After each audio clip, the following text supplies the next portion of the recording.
हमसे क्लेश में हमारा अगर जीवन पड़ा है तो उसका कारण भी हम ही हैं। मेरे जीवन में अगर क्लेश है, दुख है, मैं परेशान हूं तो उसका कारण मैं स्वयं हूं। मेरे क्लेश का कारण कोई और नहीं है। वो क्लेश मुझे कोई और दे रहा है, वो मुझे लग रहा है ऐसा, पर उसका कारण मैं स्वयं हूं। न मैं वो बीज बोऊं और न वो फसल आएगी। अगर वो गलती मेरी हुई है, वो फसल आई है, उसके कांटे होंगे तो कांटे लगेंगे, फूल होंगे तो फूल मिलेंगे। आपने बीज क्या गाड़ा है, आप क्या कर रहे हो अपने जीवन में, उसको आपको अकेले भोगना है। मेरे साथ ऐसा कर दिया, ऐसा कर दिया, ये क्या है, ये आरोप मात्र ही है। पर अगर मैं क्लेश में हूं तो उसका कारण मेरा ही कर्म है। एक हाथ से ताली बजाइए आप, एक हाथ से, एक हाथ से बजाओ तो सही। अरे गुरुजी एक हाथ से ताली ना बजेगी, बूंदी के लड्डू बनेंगे। कौन से लड्डू? हाँ, बूंदी के लड्डू बने एक हाथ से, ताली ना बजे एक हाथ से। अच्छा, रोटी कौन कौन बना लेता है एक हाथ से? हाँ, तू तो जरूर बनावेगी है। एक हाथ से रोटी बनाने वाला कोई कलाकार है?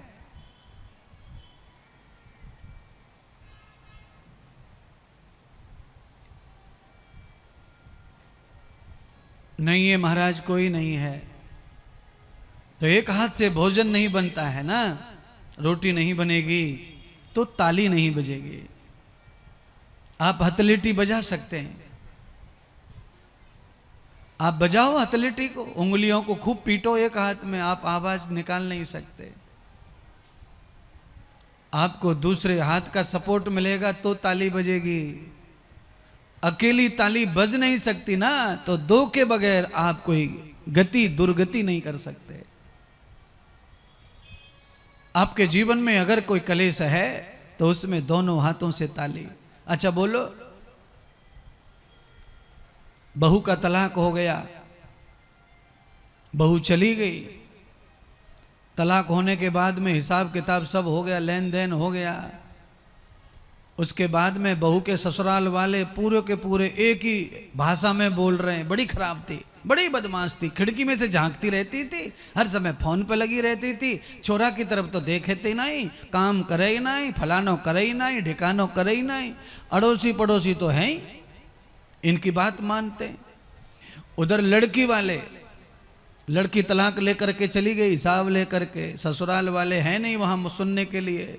लड़की पक्ष वाले अपने मोहल्ले में, अपने गांव में सबको बता रहे हैं, उसकी सास ऐसी थी कि क्या बताएं, उसका ससुर ऐसा था कि क्या बताएं, पति तो ऐसा था कि उसके साथ तो जीवन एक दिन काटना मुश्किल था, ननद तो ऐसी थी कि बस एक आंख देख ही नहीं सकती थी हमारी छोकरी को, हम तो जैसे तैसे लाली के प्राण बचा के ले आए, नहीं तो 2 दिन बाद तो लाली की लाश लानी पड़ती। वो ऐसा बता रहे हैं वहाँ पे, लड़की वाले और ससुराल वाले ऐसा बता रहे हैं।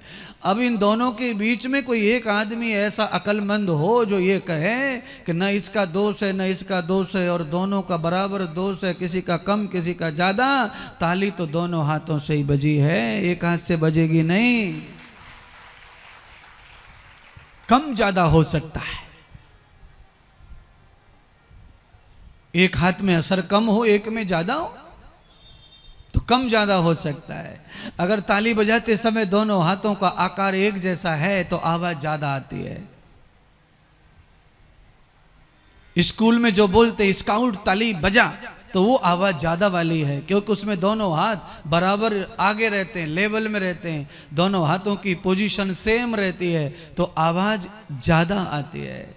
अगर उसी हाथ में एक हाथ को पलट लिया जाए, लिटा लिया जाए, ऐसे कर लिया जाए और ताली बजाई जाए तो आवाज आएगी, पर वो वाली नहीं आएगी, ये वाली नहीं आएगी, क्योंकि एक हाथ में प्रेशर नहीं है, ये खाली पिटने का काम कर रहा है, आवाज तो कर रहा है, पर जो आवाज ताली की चाहिए वो नहीं कर रहा है।